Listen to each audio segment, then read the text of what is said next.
Le soldat sortit un petit couteau et découpa sa propre photo. Une fois le personnel éloigné, il sortit rapidement un laissez-passer vierge d'un tiroir et y colla son image. Il tenta ensuite de l'estamper à l'aide d'un vieux document portant un sceau rouge, mais l'encre était déjà sèche, rien ne se transférait. Sans perdre de temps, Nick grimpa par la fenêtre dans le bureau adjacent d'un officier supérieur, n'ayant pour seul outil qu'un stylo plume. Il força la serrure d'un tiroir, récupéra le tampon officiel et l'utilisa pour authentifier le laissez-passer. À travers un télescope, il aperçut que tout le quartier général était placé en état d'alerte maximale. S'enfuir allait être risqué. Il se dirigea vers le parking et inspecta prudemment les alentours. Une voiture laissée avec les clés sur le contact attira son attention. Il ouvrit la porte d'un coup sec, elle ferait l'affaire.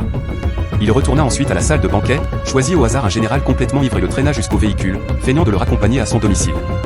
En approchant de la sortie principale, les gardes se préparèrent à inspecter la voiture. Mais en voyant le général endormi sur le siège passager, ils se mirent au garde à vous et le laissèrent passer sans poser de questions. Il venait de s'échapper du quartier général. Le général reprit connaissance bien plus tard, allongé au milieu d'un champ de maïs. Pendant ce temps, la voiture de Nick tomba en panne sèche sur l'autoroute. Comme si la situation ne suffisait pas, des véhicules militaires passèrent à proximité. En apercevant Nick en détresse, ils firent demi-tour pour lui porter assistance.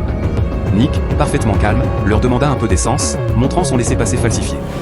Le document semblait authentique, mais l'un des officiers commença à émettre des doutes. Il sortit son téléphone, prêt à vérifier son identité. Conscient du danger, Nick réagit immédiatement.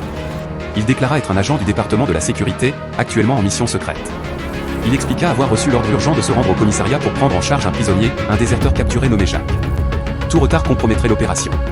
L'officier, stupéfait, resta figé. Il était justement le chef du commissariat, et seuls quelques individus savaient que Jacques y était détenu. Convaincu par les propos de Nick, il accepta de l'escorter. Nick rejoignit donc le convoi jusqu'au commissariat. Sur place, il signa les documents de transfert et accéda enfin à Jacques. Pendant le trajet, l'adjoint ne cessa de vérifier son identité. Il finit par relever une incohérence, le mensonge était sur le point d'être découvert.